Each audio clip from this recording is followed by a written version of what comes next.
Baik, kita mulai.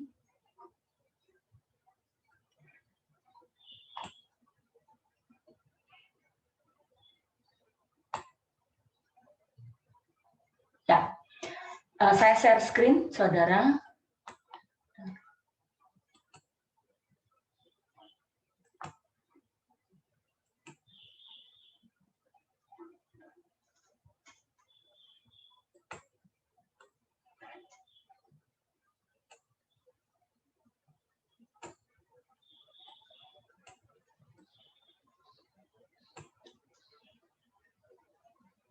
Sudah bisa dilihat, saudara ya? Sudah, Bu. Baik, saya mulai. Sebelumnya saya ingatkan jangan lupa mengisi presensi di siamnya masing-masing. Ya, saya lupa tadi itu saya setting deadline presensinya jam berapa, saya lupa. Kayak kalau nggak salah jam 16.45 atau apa begitu ya. Silakan Anda 5, cek. Bu. Jam berapa? Jam 5. Oh iya ya, wes jam 5. Jadi sebelum jam 5 ya. Oke, Anda isi sendiri. Baik, sekarang kita mulai. Jadi jenis paten itu ada 2 ya, saudara. Saya agak cepat ya ngomongnya, kan Anda bisa baca DW kan sesungguhnya ini semua slide. Jadi paten itu ada 2. Jadi kita ngomong banyak di perkuliahan tentang paten itu ya lebih banyak membahas yang paten standar. Itu lebih rumit, saudara. Kenapa lebih rumit ya? Alasannya karena satu, paten standar ya, bukan paten sederhana, itu perlindungannya jauh lebih lama. Jauh lebih lama sampai 20 tahun lebih, 20 tahun maaf ya. Dan itu apa namanya? 20 tahun sehingga syarat-syarat untuk memperoleh patennya itu juga lebih kompleks. Sehingga memang sebagian besar isi dari undang-undang paten itu mengatur yang paten standar tadi, bukan paten sederhana. Sedangkan paten sederhana itu biasanya untuk small scale ya. Jadi inovasi atau invensi yang jangka waktu komersialnya memang pendek karena ngapain juga dilindungi lama-lama. Karena itu kan intinya invensi yang simple yang sebentar lagi gitu, belum ada setahun sudah akan ada lagi invensi yang serupa begitu kan. Jadi cuma 10 tahun sehingga syaratnya juga lebih mudah. Misalnya untuk memperoleh paten yang standar tadi itu bisa dilindungi di seluruh dunia. Namun syaratnya dia paten itu, invensi itu baru. Barunya di mana? Nggak di Indonesia, nggak harus di Indonesia. Jadi barunya itu harus di seluruh dunia. Bisa saja invensi itu memang baru di Indonesia, baru orang sampai menganga begitu ya, kaget. Tapi bisa saja bahwa invensi yang sama itu sesungguhnya mah udah dikenal di Eropa gitu atau di Rusia ya.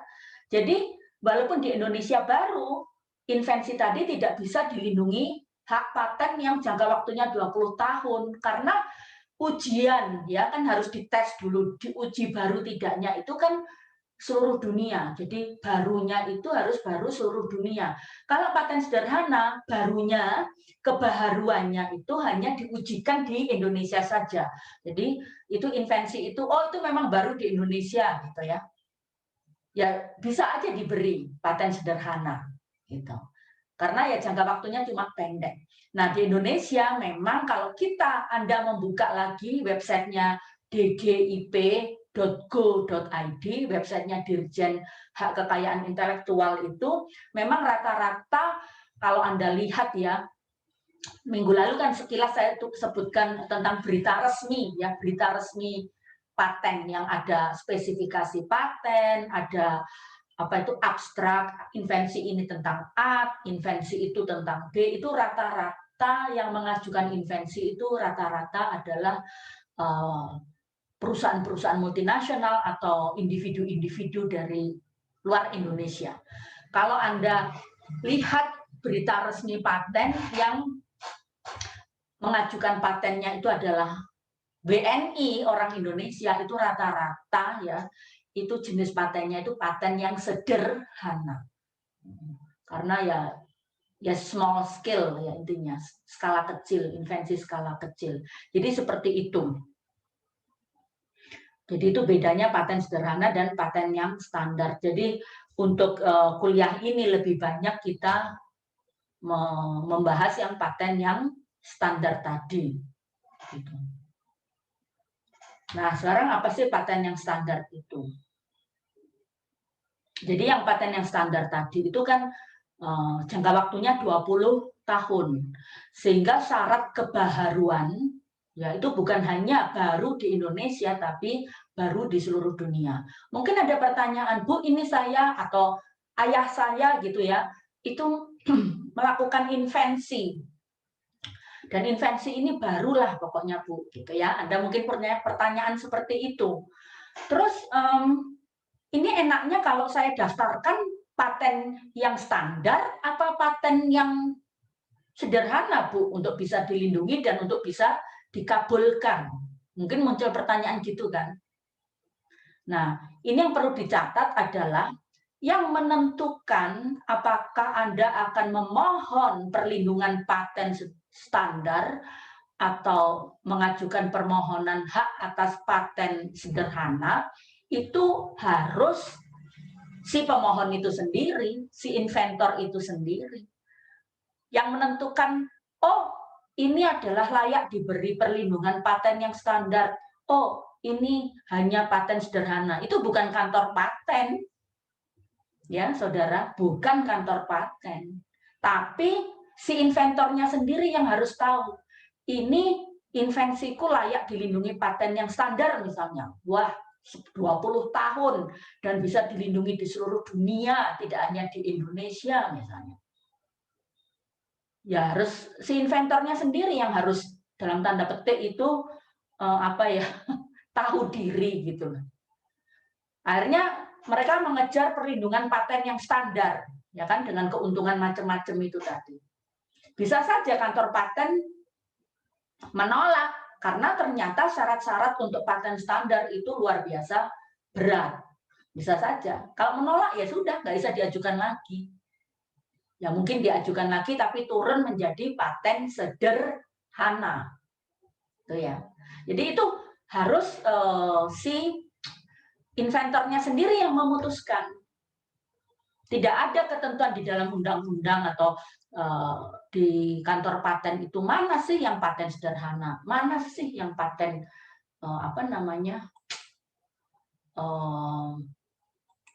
standar. Jelas ya. Jadi undang-undang memang aturannya lebih banyak yang paten standar, sehingga perkuliahan kita juga nanti akan lebih banyak tentang paten standar. Nah, sekarang masuk ke apa sih prioritas. Jadi bukan hanya paten, tapi semua hak kekayaan intelektual yang di bidang kekayaan industri, ya. Jadi yang terkait dengan kekayaan industri. Jadi misalnya paten, merek, desain industri, ya. Itu ada, pasti kita membicarakan yang namanya apa? Tanggal prioritas ini, pasti. Jadi intinya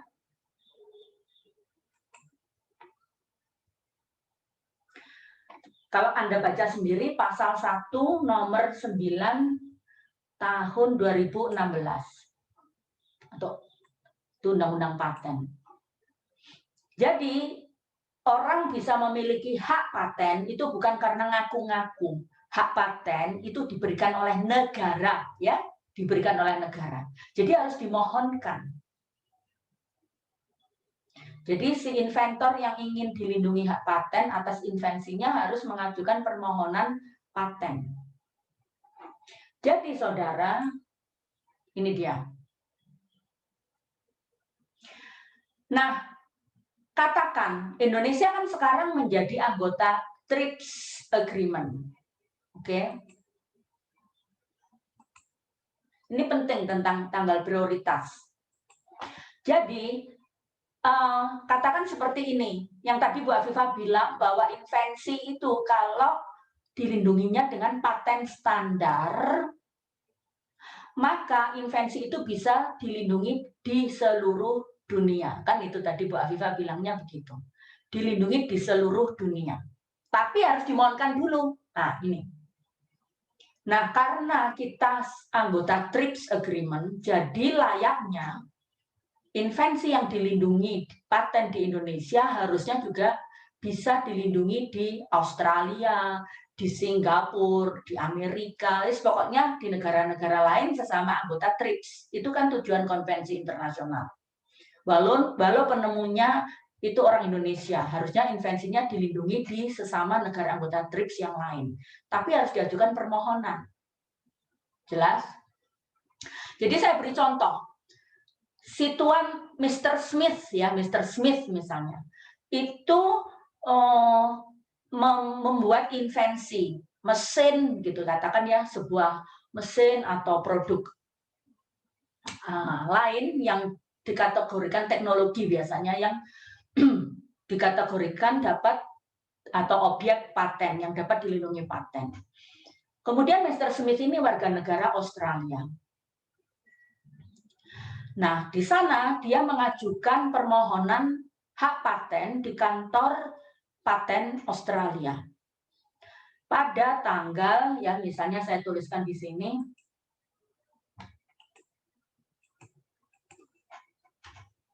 di slide ya, ini contoh aja sih. Jadi katakan Mr. Smith ya, itu mengajukan di kantor paten Australia hak paten atas invensinya pada tanggal 1 Maret 2021 di Australia, di negaranya. Nah, kantor paten Australia otomatis tidak seketika itu mengabulkan. Yaitu tadi akan diuji dulu, dilihat syarat-syarat yang nanti akan saya jelaskan di bawah ya. Entah itu syarat apakah itu memang baru ya, belum ada di dunia yang lain misalnya. Terus apakah itu betul-betul dapat digunakan untuk industri? Nah, misalnya seperti itu. Nggak ecek-ecek ya bahasa Jawanya. Nah, kemudian Mr. Smith ini melihat, wah, hak paten saya, invensi saya itu juga kira-kira akan laku di negara lain, terutama di negara tetangga Indonesia yang populasinya itu 250 juta penduduk, itu kan market yang besar, menguntungkan saya. Kenapa saya tidak juga memohonkan hak paten atas invensi X ya. Namanya invensinya itu invensi X teknologinya. Ke Indonesia juga gitu kan misalnya.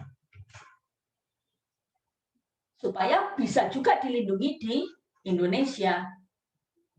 Jadi bukan berarti saudara kalau sudah dilindungi di Australia karena sesama anggota TRIPS otomatis dilindungi juga di Indonesia sebagainya, enggak gitu, enggak sesimpel itu mahasiswa ya, karena kan tetap kita itu negara berdaulat ya. Masa kalau di Australia itu dilindungi teknologi pornografi misalnya ya dalam tanda petik, Indonesia kan negara konservatif yang enggak wajib melindungi karena kan ada yang namanya ketertiban umum ya, kesusilaan. Itu mungkin beda antara Indonesia dengan Australia atau Indonesia dengan Arab Saudi kan itu beda-beda ya. Jadi ketertiban umum juga harus diperhatikan dalam memberikan hak paten. Jadi kalau dianggap teknologinya ini, aduh, ya begitu-begitu itulah tidak senonoh gitu ya. Haknya sebuah negara untuk menolak memberikan perlindungan hak paten, kedaulatan kan. Namun intinya adalah harusnya dengan TRIPS Agreement itu invensi yang bisa dilindungi di satu negara harusnya juga bisa diakui hak patennya di negara lain sepanjang negara lain itu mengabulkan permohonan patennya. Oke, sehingga Mr. Smith itu kemudian mengajukan ya karena masalah geografi atau gimana, Mr. Smith itu masukkan di Indonesia pendaftarannya untuk invensi X itu pada tanggal 30 April ya, di Jakarta ya, Dirjen Haki. Oke, jelas ya, ini kira-kira kurang lebih seperti itu. Namun ternyata ada Tuan Joko BNI. Enggak, ya ini namanya kebetulan, di dunia kan semua bisa terjadi. Invensi yang sangat mirip dengan invensi X itu juga dibuat oleh Tuan Joko tanpa ada contoh mencontoh, ya, tanpa ada plagiasi seperti itu. Tuan Joko bisa membuat invensi yang sama. Dan Tuan Joko itu, saudara, mengajukannya kepada Dirjen Haki di Jakarta itu, atau ya mungkin Tuan Joko ya sudah tahu waktu itu dia jalan-jalan ke Australia, tahu loh kok ini ada invensi X dan kebetulan belum didaftarkan di Indonesia. Bisa saja juga seperti itu kan. Ini banyak terjadi di merek. Jadi merek yang terkenal di Eropa tapi belum didaftarkan di Indonesia langsung diklaim di Indonesia misalnya. Katakan bisa saja seperti itu atau alasan lain. Intinya invensi X itu didaftarkan oleh Tuan Joko di Jakarta loh ya, karena dia sudah tahu di Australia sudah keduluan dengan perusahaannya Mr. Smith, yaitu didaftarkan pada tanggal 15 April 2021. Ya, atas invensi yang sama ini, invensi X, oke, di Jakarta. Jelas ya saudara ya, karena untuk hak kekayaan industri, paten, merek, desain industri gitu ya, itu untuk memperoleh hak itu didasarkan pada first to file. Saya tuliskan prinsipnya first to file, ya. Jadi berdasarkan pada pendaftaran pertama. Lain sama hak cipta yang bukan, tidak perlu pendaftaran. Saya berulang kali mesti ngomong ini.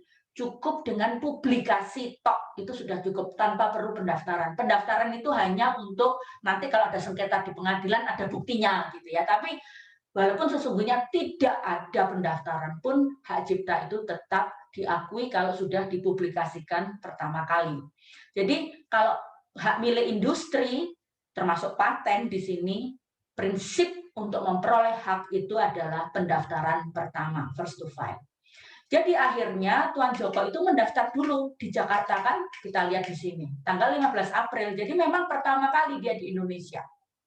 Di Indonesia loh ya. Nah, sekarang baru kita inilah konsep hak prioritas.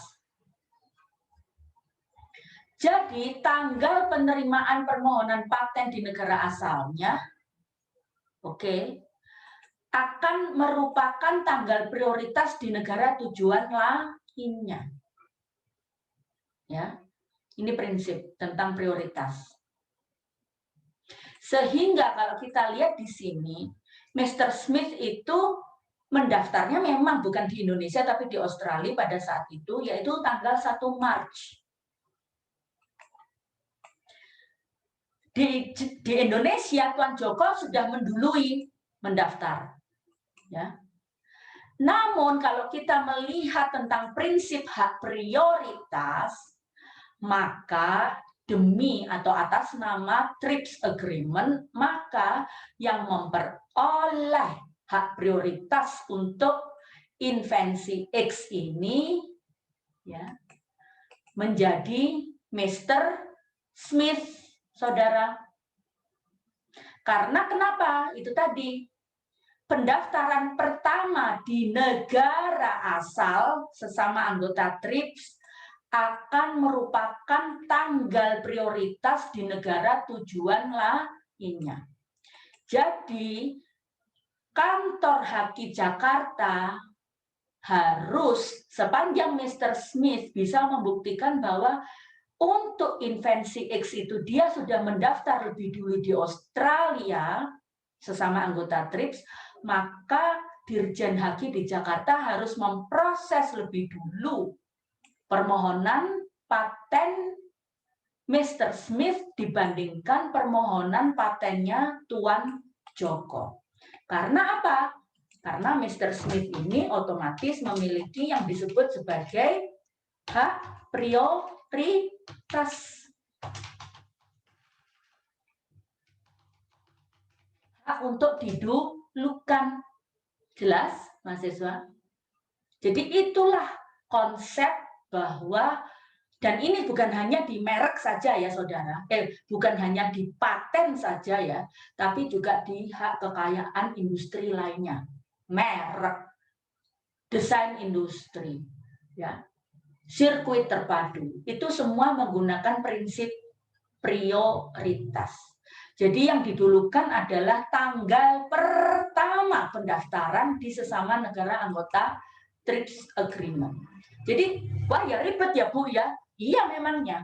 Jadi maka dari itu sekarang karena Indonesia sebagai konsekuensi negara yang menjadi anggota TRIPS ikut masuk dalam konvensi namanya Patent Treaty Convention ya, CPT, Convention of Patent Treaty. Jadi di dunia ini ada kantor-kantor regional paten. Jakarta enggak jadi, tapi Australia ada, Singapura ada, ditunjuk oleh, saya lupa, ditunjuk oleh WIPO atau ditunjuk oleh WTO, saya lupa. Intinya kantor-kantor itu tadi memiliki jaringan. Jadi mereka sudah tahu, oh ini sudah masuk dulu di Australia, invensi ini. Jadi kantor Jakarta yang nggak berani merubah tanggal. Berarti ya Mr. Smith yang memperoleh hak prioritas, bukan Tuan Joko. Jadi begitu ya. Jadi diprioritaskan dulu, tapi nanti sekali lagi ingat ada yang namanya kedaulatan negara. Oke. Nah, di sini saya terangkan misalnya ketertiban umum ya, macam-macam lah. Terus apalagi tadi kesusilaan ya. Misalnya seperti itu. Ketertiban umum, kesusilaan, itu bisa saja memang invensinya Mr. Smith didulukan karena hak prioritas. Tapi walaupun sudah didulukan ya, dan sudah walaupun memenuhi syarat juga misalnya ya, dia baru belum ada di belahan dunia lainnya dan sebagainya, tapi nggak cocok dengan ketertiban umum Indonesia, nggak cocok dengan nilai-nilai susila Indonesia. Misalnya karena terkait dengan cloning, ya, cloning, tahu ya cloning ya. Jadi kalau Bu Afifah ini misalnya orangnya super sibuk gitu, kan repot, ada rapat di sana, rapat di sini, harus ngajar di beberapa kelas bersamaan, di cloning aja deh Bu Afifah. Jadi bisa hadir di semua kegiatan, nah itu cloning. Nah itu di Indonesia itu masih tidak sesuai dengan nilai-nilai sosial budaya setempat. Bisa saja invensi tersebut walaupun satu memiliki hak prioritas, satu baru ya, belum ada di dunia lainnya. Itu juga akhirnya ditolak, tetap bisa. Tapi hak prioritas itu memberikan apa? Memberikan hak didulukan di antara seluruh negara anggota TRIPS. Paham ya? Itu yang dimaksudkan dengan hak prioritas di dalam kekayaan industrial. Salah satunya paten. Saya beri contoh lain. Misalnya senjata, ya senjata. Itu ada beberapa negara yang suka-suka saja diberi hak paten. Tapi ada negara lain yang menganggap senjata, betapapun canggihnya, itu tidak layak paten. Karena apa? Bertentangan dengan ya gimana ya, nilai-nilai moral. Karena itu kan alat pembunuh sesungguhnya. Jadi ada senjata itu lebih banyak terkait ketertiban umum, tidak pantas. Tapi ada negara lain yang mau memberikan hak paten, ya diberi akhirnya. Jadi kembali lagi, satu sisi kita mengikuti apa namanya TRIPS ya untuk syarat-syarat minimum, tapi TRIPS itu juga kemudian tidak mengabaikan bahwa masing-masing negara anggota TRIPS itu mempunyai kedaulatan, memiliki nilai-nilai kesusilaan, ketertiban umum yang beda dari satu dan lainnya. Gitu. Tapi hak prioritas apapun itu tetap harus diperhatikan, didulukan misalnya pemeriksaannya daripada orang yang sekedar mendaftar kemudian, nah itu didulukan yang sudah mendaftar di negara lain sesama anggota TRIPS. Masalah ditolak atau tidak itu nanti diserahkan keputusannya kepada pemerintah setempat. Itu contoh pelaksanaan TRIPS ya dengan hak prioritas. Nanti Anda baca lagi selanjutnya. Dan ini yang penting, jadi nanti kan jangka waktu paten ya, paten yang standar, itu kan saya tadi bolak-balik bilang 20 tahun ya saudara, 20 tahun, ya kan? Jadi jangka waktu paten yang 20 tahun, itu dihitung dari tanggal penerimaan. Jadi tanggal penerimaan yang ini loh saudara, yang ini. Ya. Tanggal penerimaan atau kita bilang selain itu hak prioritas, ini namanya apa tanggal 1 Maret ini. Ya, tanggal 1 Maret itu kita sebut sebagai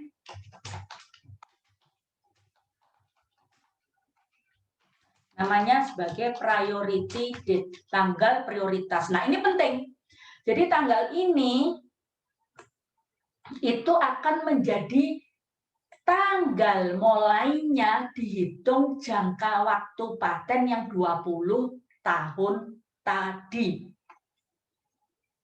Jadi ingat saudara, jangka waktu 20 tahun itu bukan dari tanggal dikabulkannya permohonan paten. Inilah yang kemudian menjadi komplain dari banyak sekali perusahaan-perusahaan farmasi obat-obatan.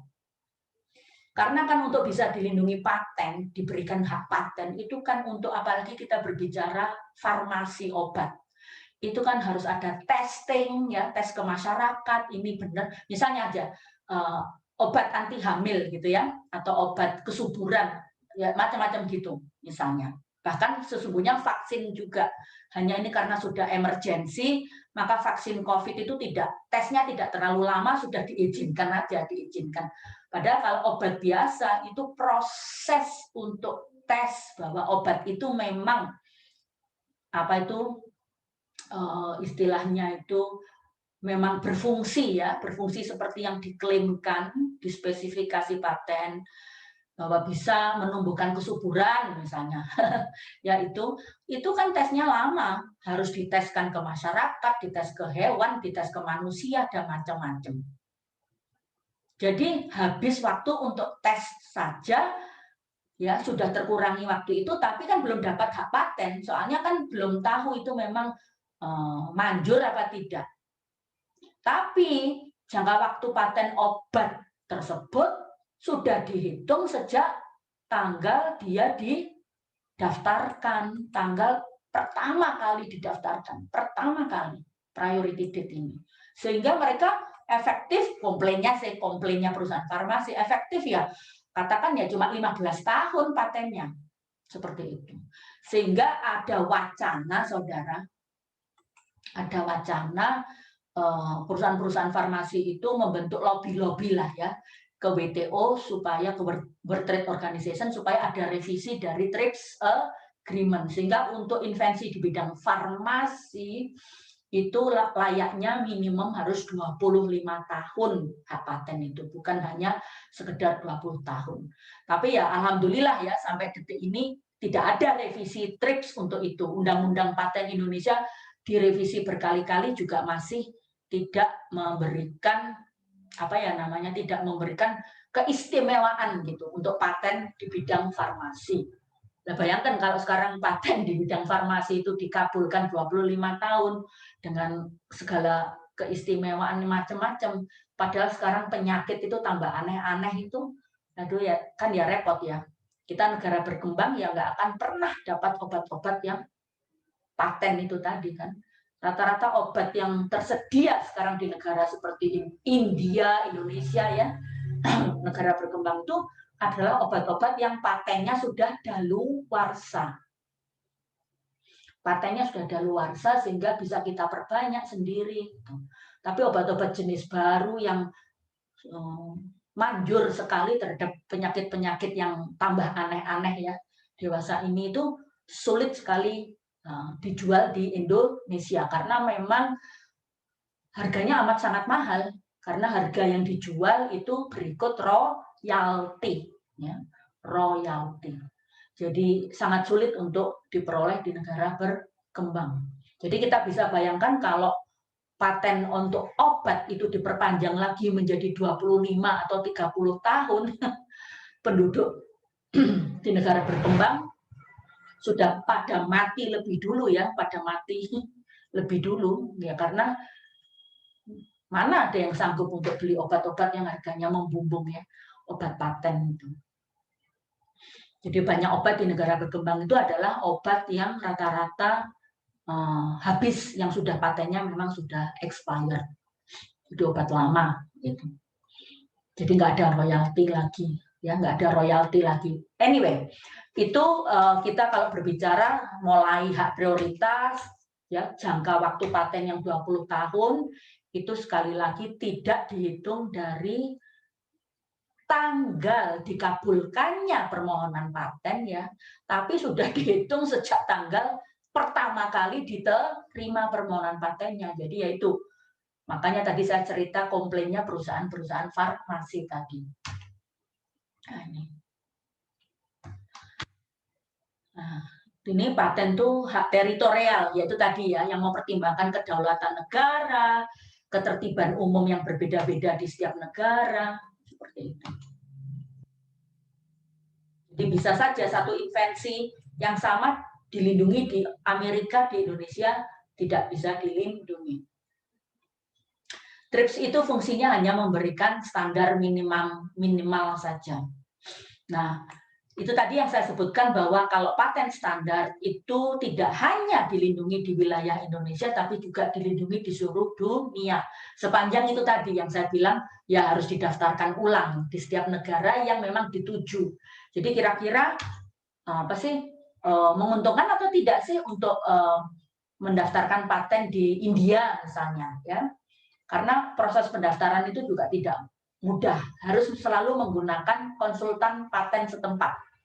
Jadi untuk Indonesia misalnya, yang boleh mengajukan pendaftaran paten ya, itu harus konsultan paten Indonesia. Sehingga katakan kalau Anda membuka kantor konsultan paten itu bisa laris manis ya, asal Anda ngerti aja caranya. Jadi pendaftaran paten harus dibantu oleh konsultan paten Indonesia, nggak bisa langsung daftar sendiri. Ya, itu kalau di Indonesia, walaupun pemegang patennya itu adalah perusahaan asing. Jadi kita harus pikir-pikir juga kalau punya invensi, apakah buang-buang uang atau istilahnya itu bakar uang ya, bakar uang kalau mau daftarkan paten di Korea misalnya, ya, karena marketnya nggak banyak dan di sana sudah banyak teknologi serupa atau gimana lah, banyak hitung-hitungan bisnis, sehingga kalau Anda bilang memang ini layak dilindungi paten, tapi proses pendaftarannya mahal dan kemudian marketnya mungkin nggak begitu banyak di sana, penduduknya miskin misalnya, ya buat apa juga daftar paten di negara seperti itu kan?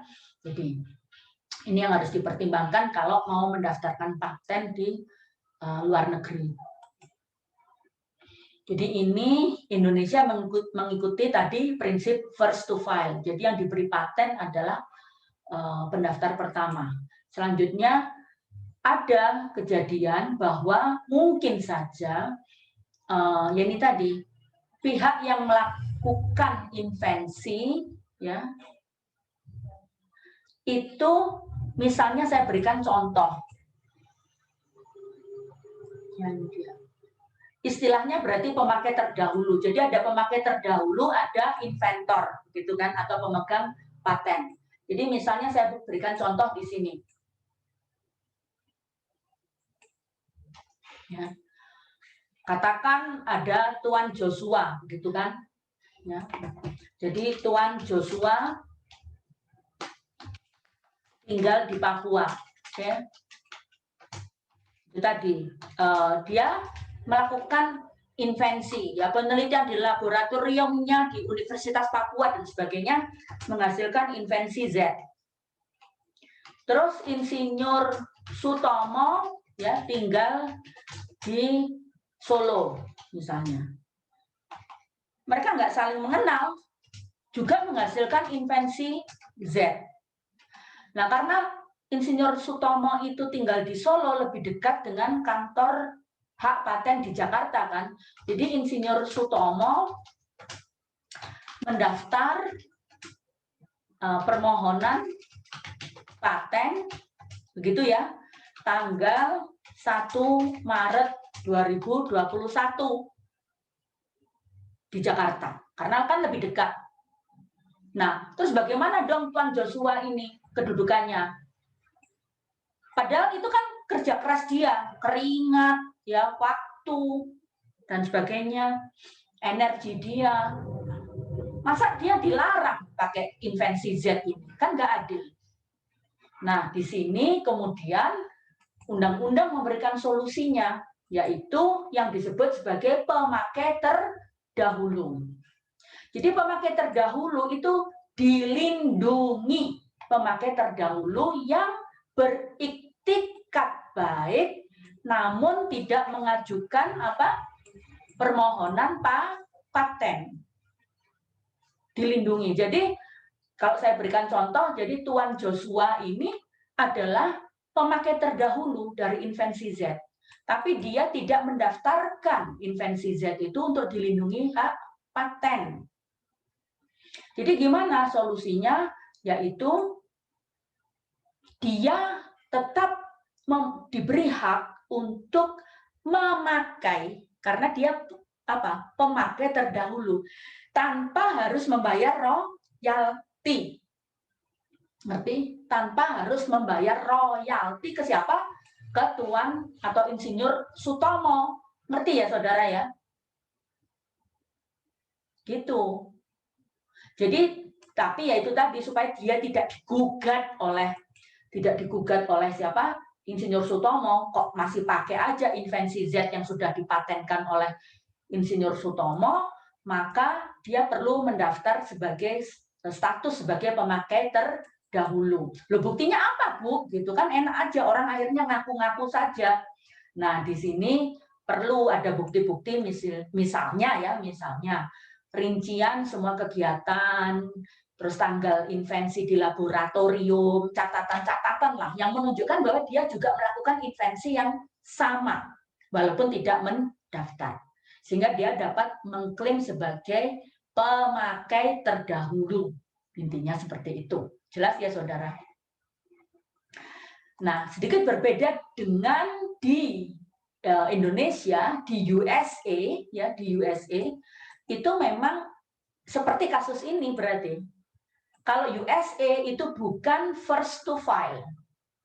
Jadi paten itu diberikan kepada first to invent. Yaitu memang jarang. Amerika itu unik memang. Amerika itu sangat unik. Nanti ada lagi dia yang berbeda, hak ciptanya juga beda pengaturannya. Nah, nggak apa-apa, walaupun karena itu memang juga dibolehkan di TRIPS Agreement. Jadi kalau di USA paten itu diberikan kepada penemu pertama. Tapi memang habis itu ya, harus sampai bertempur di muka pengadilan kalau perlu. Lebih sulit kan untuk membuktikan siapa sih yang menemukan pertama kali.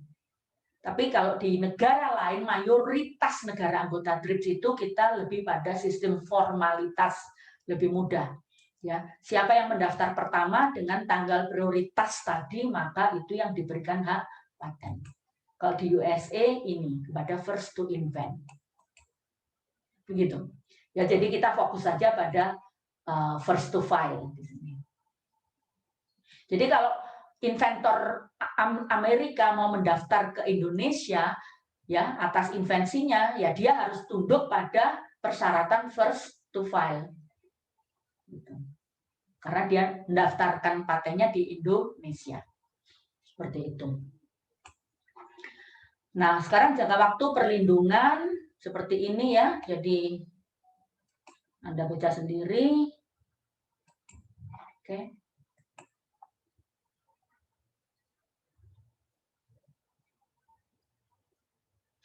Ini ya, sekali lagi bolak-balik saya tekankan bukan dari tanggal dikabulkan permohonan paten, tapi dari tanggal pendaftaran atau tanggal prioritas. Nah ini biaya paten makanya itu mahal saudara. Ya, biaya paten itu nggak Anda daftar paten habis itu leha-leha tidur mengharap royalti gitu, duduk di kursi goyang di pantai begitu, nggak gitu. Siapapun diberi hak paten habis itu harus kerja keras, saudara, mempromosikan invensinya supaya dapat royalti seperti itu. Sebab apa? Anda diberi hak paten itu tiap tahun harus bayar biaya tahunan loh saudara. Nggak sedikit. Ya, namanya kalau di Indonesia maintenance fee.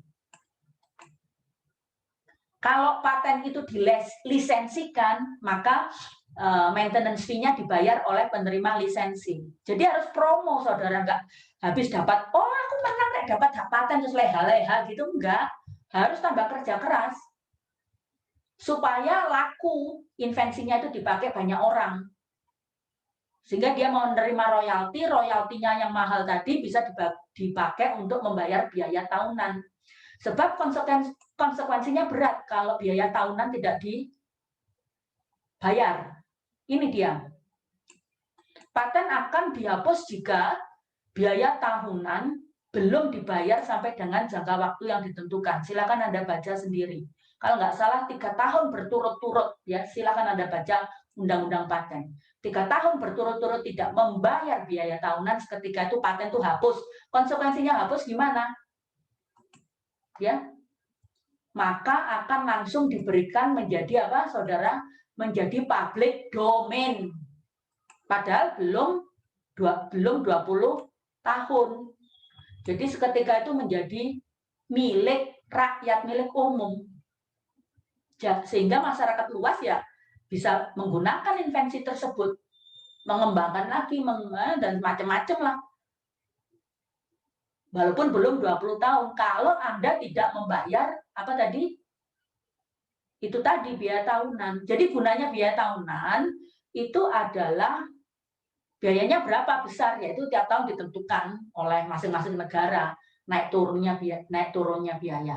Jadi biaya tahunan ini memaksa pemilik atau pemegang hak paten untuk mengkomersialkan invensinya, ya kan? Kalau nggak komersial ya ngapain gitu kan logikanya? Ngapain diberi perlindungan paten? Kan mending dihapuskan, itu logikanya. Jadi itu memaksa dan untuk membuktikan bahwa invensi itu memang layak diberi hak monopoli. Nah kalau memang sudah nggak laku lah ngapain juga gitu. Maka dari itu kalau Anda lihat misalnya invensi Samsung gitu ya, ini loh HP ini ya, wah itu dulu kan sangat, waduh seperti ajaib itu ya, barang ajaib, ya kan? Apple, Samsung ini macam-macam saling bertempur di muka pengadilan. Lama-lama orang sudah malas tempur juga, walaupun patennya belum 20 tahun ya sudah dibiarkan aja jadi public domain. Karena apa? Karena ya itu tadi, toh sudah ada invensi yang lebih canggih lagi, gitu loh. Ngapain juga dia buang waktu atau buang uang bayar maintenance fee. Jadi akhirnya paten yang sudah harusnya 20 tahun sama Samsung ya dilepas saja. Bisa saja seperti itu, saudara. Jadi karena dia sudah nggak bayar maintenance fee ya jatuh public domain. Karena membayar itu lebih mahal daripada mengembangkan yang lebih baru. Bisa saja. Jadi hitung-hitungan bisnis lah akhirnya. Nah, ini juga terjadi Bu Afifah dipanggil oleh sentra HKI ya, sentra HKI di UB.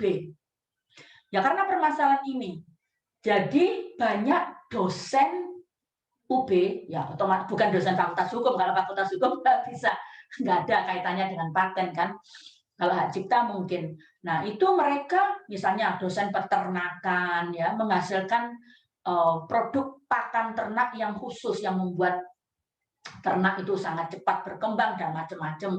Terus dosen fakultas teknik, dosen fakultas kedokteran itu menghasilkan, saudara, dan dilindungi paten invensi mereka. Ya. Terus paten itu karena nggak punya duit kan untuk mendaftar paten kan saya tadi bilang mahal, harus mengisi formulir ini, formulir itu, pakai konsultan paten. Akhirnya yang mendaftarkan adalah pihak Universitas Brawijaya. Kan sayang kalau invensi yang bermanfaat itu tidak dipatenkan, ya kan? Nah terus ya alhamdulillah mereka senang dapat royalti. Lupa nggak bayar biaya tahunan. Atau kalau nggak lupa, ya nggak punya duit untuk biaya tahunan.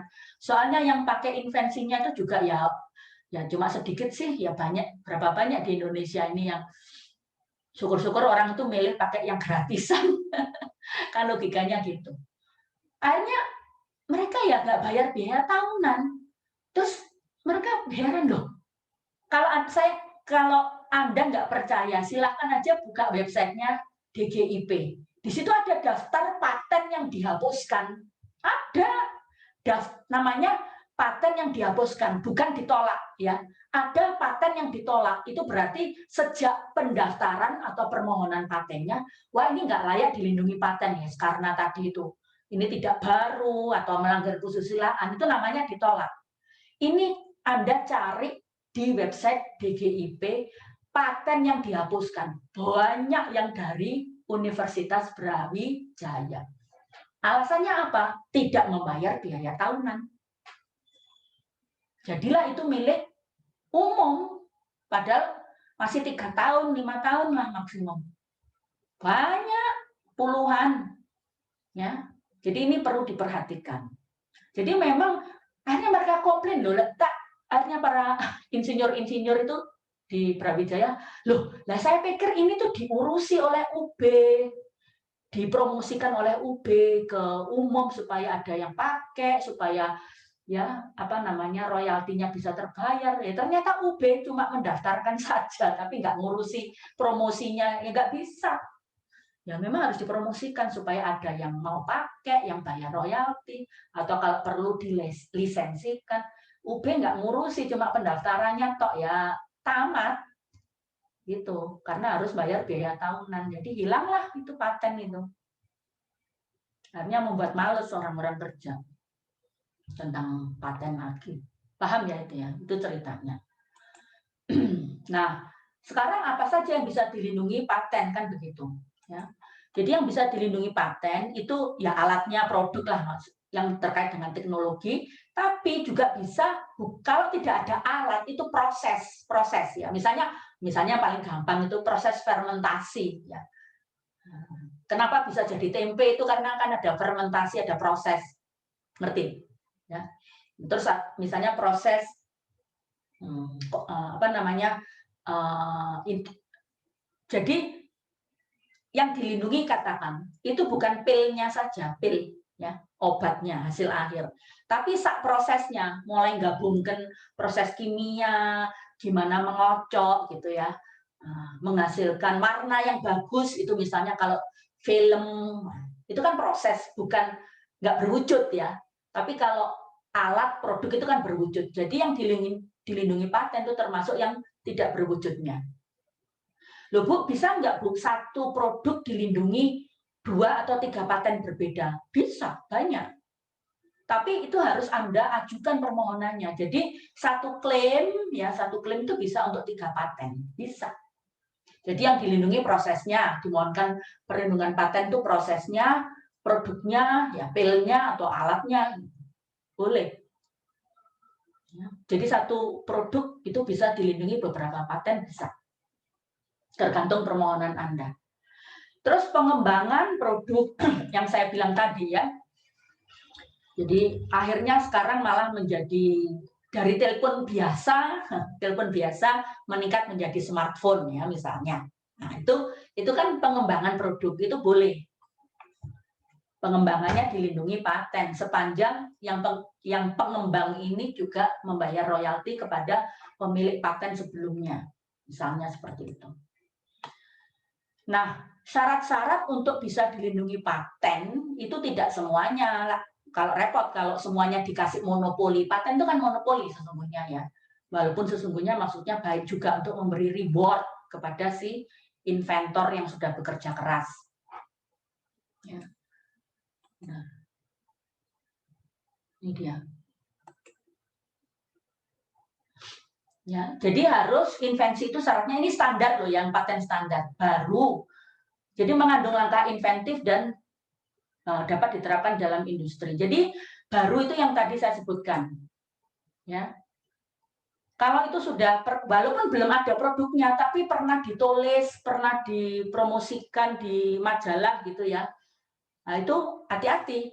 Nah ini yang membuat kita juga harus hati-hati. Nanti silakan Anda baca sendiri ya. Contohnya, misalnya mahasiswa, mungkin di antara mahasiswa Fakultas Hukum nggak pernah kejadian ini.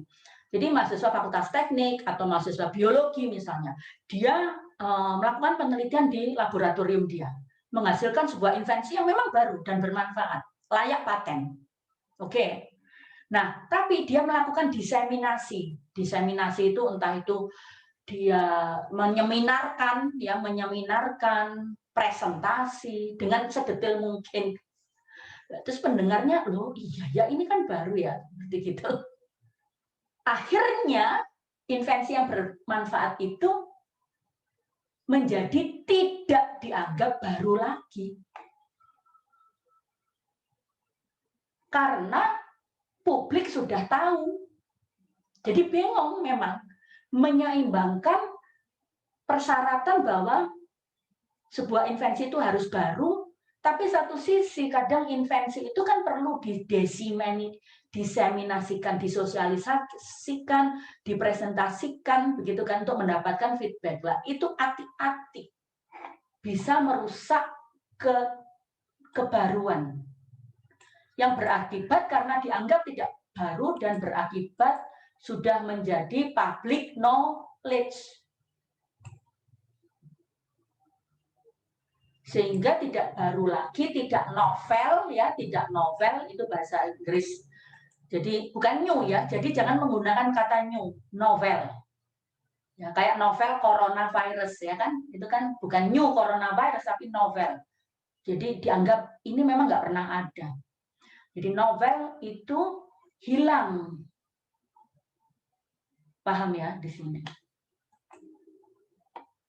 Sehingga karena hati-hati itu. Nah, oleh karena itu menjadi masalah di Undang-Undang Paten tahun 2006. Sehingga di Undang-Undang Paten 2016 syarat kebaruan itu direvisi.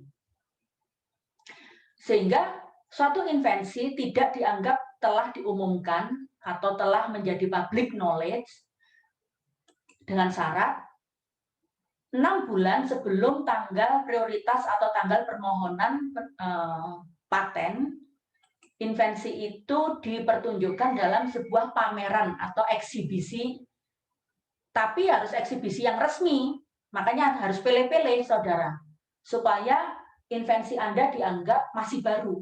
Jadi invensi itu harus resmi, seperti itu. Ya. Terus invensi tersebut digunakan oleh inventornya dengan tujuan penelitian dan pengembangan, percobaan, misalnya tes obat ya ke masyarakat, itu tidak merusak kebaruan invensi tadi. Terus diumumkan oleh inventornya dalam sidang ilmiah, ya disertasi, tesis, itu dianggap masih baru kalau itu. Jadi belum dianggap itu sudah menjadi public knowledge.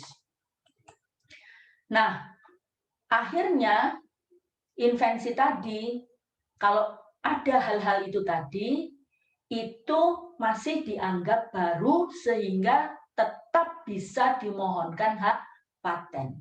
Ya. Jadi tetap dianggap novel. Jadi itu hati-hati saudara. Jadi itu memang terjadi beneran. Orang karena semangatnya kadang, dan untuk promosi, yang tadi saya bilang kan sulit untuk memperoleh royalti. Royalti itu diperlukan untuk membayar maintenance fee.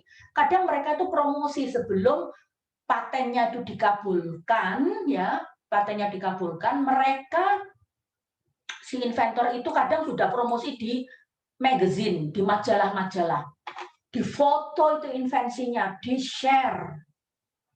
Apalagi sekarang dengan sosial media, di foto, di share, dijelaskan bahwa invensi ini kelebihannya A, B, C, D, wah hilang udah, itu dianggap nggak baru lagi. Hati-hati. Nggak bisa akhirnya dipatenkan. Kenapa logikanya? Invensi itu harus baru karena ya ada logikanya, saudara. Kalau invensi itu sudah menjadi milik umum, dan ya kan sesuatu yang sudah menjadi milik umum kan nggak bisa diklaim, oh itu menjadi monopoli saya, itu risiko. Ngerti ya saudara ya? Jadi itu makna kenapa invensi itu harus novel. Karena kalau sudah menjadi milik umum, ya tidak pantas untuk kemudian ditarik dari milik umum untuk dihaki atau dimonopoli. boleh. Jadi itu syarat yang pertama dari invensi bisa diberikan paten, yaitu novel. Jadi minggu depan saya berikan contoh tentang syarat yang selanjutnya. Untuk diberi paten, yaitu harus ada nilai inventif. Ya. Jadi inventif itu kurang lebih dia memang harus dilakukan dengan otak. Ya. Jadi nggak bisa hanya tiba-tiba menemukan itu di hutan yang saya berikan contoh, ya akar-akaran atau tumbuh-tumbuhan di hutan, itu kan nggak ada invensinya karena tidak melibatkan otak, sudah disediakan oleh alam, itu nggak bisa dipatenkan. Tapi kalau akar-akar itu Anda proses, ya Anda campur, jadi kan menggunakan kreativitas manusia, kekayaan intelektual, menggunakan intelektual manusia, nah itu baru bisa dipatenkan. Itu yang disebut sebagai langkah inventif, harus mengandung langkah inventif, ya. Jadi seperti ini. Ya. Pasal 4 Undang-Undang Paten itu memberikan contoh. Ya. Penemuan yang tidak bisa diberikan atau tidak dapat diberi paten. Skema, ya. Hanya sekedar discovery, pemakaian baru, ya. Misalnya tablet itu tablet dicelupkan gitu kan untuk bisa mudah seperti tablet Eversen. Itu kan hanya cara baru untuk makan obat. Ngerti sih? Cara baru itu nggak bisa dipatenkan. Metode, ya. Itu contoh-contohnya banyak lah di situ, ya. Terus terakhir harus memang ada kegunaannya, cocok dengan yang diklaimkan di dalam patent specification. Ya, paten spesifikasi paten yang diumumkan di berita resmi paten itu. Jadi dites mahasiswa. Jadi kalau Anda lihat ya saudara, Anda lihat di mana namanya di kantor paten, itu karyawan kantor paten tuh jangan dipikir sarjana hukum melulu. Banyak dari mereka itu karyawan kantor paten itu insinyur. Jadi background-nya insinyur. Karena mereka yang mentes layak enggak ini diberi paten invensi ini. Jadi dites secara apa sih namanya saudara, teknologi memang layak. Kalau Indonesia nggak memiliki tenaga itu, maka itu Indonesia mengikuti Patent Treaty Convention. Jadi sudah dinyatakan lolos tes paten di Australia, ya insya Allah teknologi tersebut memang sudah layak diberi paten, ya Indonesia tinggal memberikan paten gitu aja.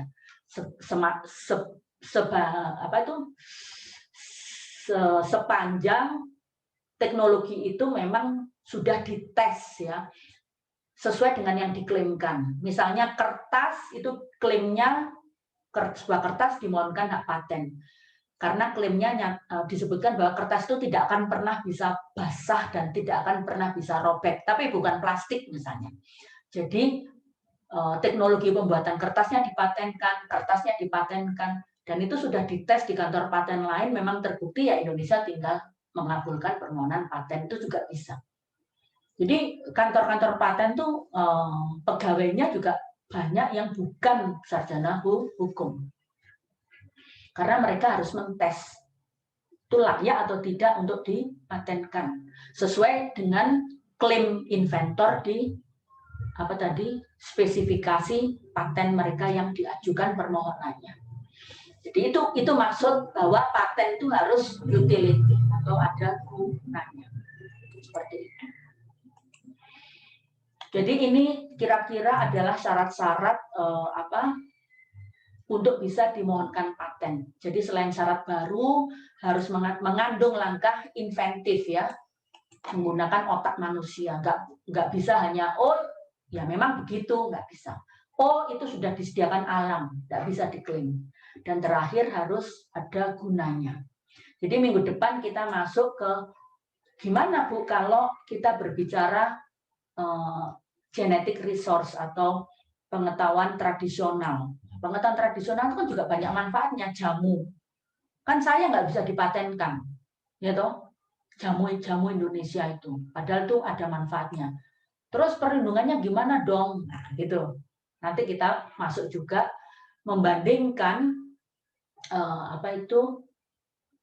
hak kekayaan sumber daya hayati yang Indonesia itu sangat kaya, dan pengetahuan-pengetahuan tradisional ya yang kita juga punya, tapi sejauh ini belum bisa dipatenkan.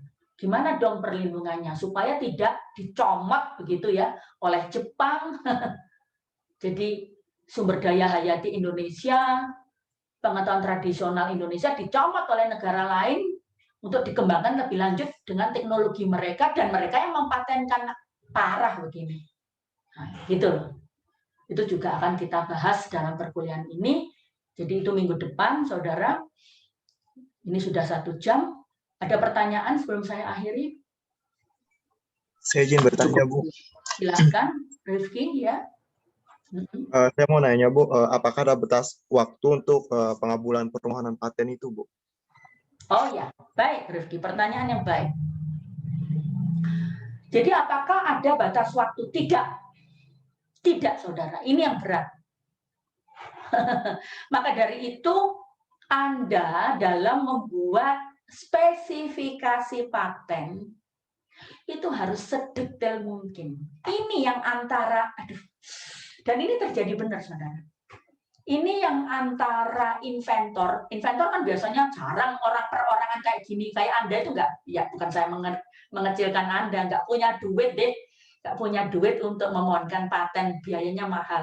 Jadi biasanya itu perusahaan-perusahaan gede, ya perusahaan multinasional seperti itu. Anda lihat aja deh yang daftar paten di Indonesia itu siapa, ya perusahaan-perusahaan besar seperti itu yang memang modalnya banyak, oke? Sehingga mereka bisa hire lawyer. Jadi mereka menuliskan paten secara spesifik, ya, detail, supaya memudahkan penguji paten itu untuk setuju pada klaim. Klaimnya itu misalnya bisa menyembuhkan penyakit AIDS dalam 1 hari, katakan seperti itu. Itu dites beneran, gitu loh. Nah, tapi kalau spesifikasi patennya itu ternyata tidak jelas, ya, karena kan gini ya wajar sih pebisnis itu. Waduh lah, kalau saya terlalu memberikan semuanya, semua detail invensi saya di spesifikasi paten yang sebentar lagi menjadi milik publik, bisa diakses di berita resmi paten di semua negara. Waduh ya benar sih saya dapat royalti, tapi kan saya tetap ingin menyimpan sedikit rahasia. Misalnya seperti itu kan logikanya para pebisnis, supaya tetap menang 1 langkah gitu. Nah, ternyata paten spesifikasi itu ada ketidakjelasan, dikembalikan benar oleh kantor-kantor paten. Karena kantor paten yang ngetes bilang, loh ini kok nggak sesuai, nggak cocok. Kalau ngikuti spesifikasi paten yang diajukan, kok hasilnya beda. Katanya bisa 1 hari, kok ternyata harus butuh 1 bulan baru sembuh. Tolak. Direvisi lagi, bisa. Atau malah ditolak langsung. Nggak ada rumusnya, Rifki. Nggak ada. Gitu. Tapi ya, lawyer ini yang nanti yang maju, yang mengejar terus. Nah, kalau upayanya ditolak, ya, kalau permohonan itu ditolak, boleh ada prosedur, Anda baca di Undang-Undang Paten, untuk mengajukan gugatan. Jadi kenapa kok ditolak itu bisa, boleh. Jadi kalau ada batas waktu pemeriksaan paten atau apa itu tidak diatur, saudara. Cuman step-stepnya aja. Paham ya, Rifki ya? Baik, Bu. Terima kasih. Ya. Ada lagi? Cukup, Bu. Cukup ya, Mas. Ya, alhamdulillah cukup ya. Itu ya, Ustaz ya. Oke.